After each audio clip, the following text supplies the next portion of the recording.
11वां अध्याय। श्रावण महीने की प्रतिपदा तिथि सोमवार युक्त हो तो उस महीने में 5 सोमवार होंगे। ऐसे योग को रोटक व्रत नाम होगा। उस दिन प्राणी व्रत करे या 3.5 महीने का भी रोटक व्रत होता है। यह रोटक व्रत लक्ष्मी की वृद्धि करने वाला, संपूर्ण कामना और सिद्धि को देने वाला होता है। हे मुनि, मैं उस विधान को कहूँगा, आप एकाग्र मन से सुने। श्रावण महीने के शुक्ल पक्ष में प्रतिपदा सोमवार के दिन सुबह उठकर ज्ञानी रोटक व्रत का संकल्प करें। हे सुरश्रेष्ठ, आज से मैं रोटक व्रत करूँगा।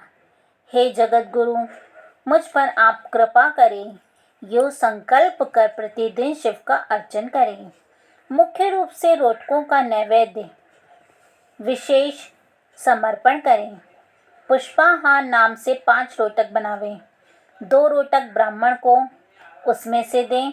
2 रोटक आप भोजन करें। 1 रोटक नैवेद्यार्थ शिव को सदा दें। जो 7 सागर के सहित भूमि दान करता है तो उसका जितना फल होता है वह इस व्रत के सावधि करने मात्र से प्राप्त कर लेता है।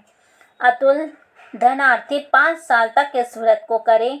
उद्यापन में सोने के 2 रोटक बनावे। पहले रोज अधिवासन कर अन्य रोज सुबह शिव मंत्र द्वारा घी तथा सुंदर बिल्व पत्र से होम करे। हे तात, इस प्रकार व्रत पर सब कामना प्राप्त कर लेता है। हे सनत कुमार, अब द्वितीया का शुभ व्रत कहूँगा, जिससे श्रद्धा से करने वाला प्राणी लक्ष्मीवान तथा पुत्रवान हो जाता है। वह औदुंबर नामक व्रत सब पापों को नाश करने वाला होता है। ज्ञानी श्रावण महीने के आने पर शुभ तिथि द्वितीया में सुबह संकल्प कर विधिवत व्रत करें। जो स्त्री पुरुष इस व्रत को करेंगे वे सब संपत्तियों के अधिकारी होंगे। इसमें साक्षात गूलर का अर्चन करें। गूलर ना मिल सके तो दीवार में गूलर वृक्ष के चित्र को बनाकर 4 मंत्रों से अर्चन करें। हे औदुंबर, आपको नमस्कार है। हे हेमपुष्पक, आपको नमस्कार है। जंतु फल युक्त लाल अंड तुल्य शाली युक्त आपको नमस्कार है। यो अर्चन कर उसमें शिव तथा शुक्र का अर्चन करें।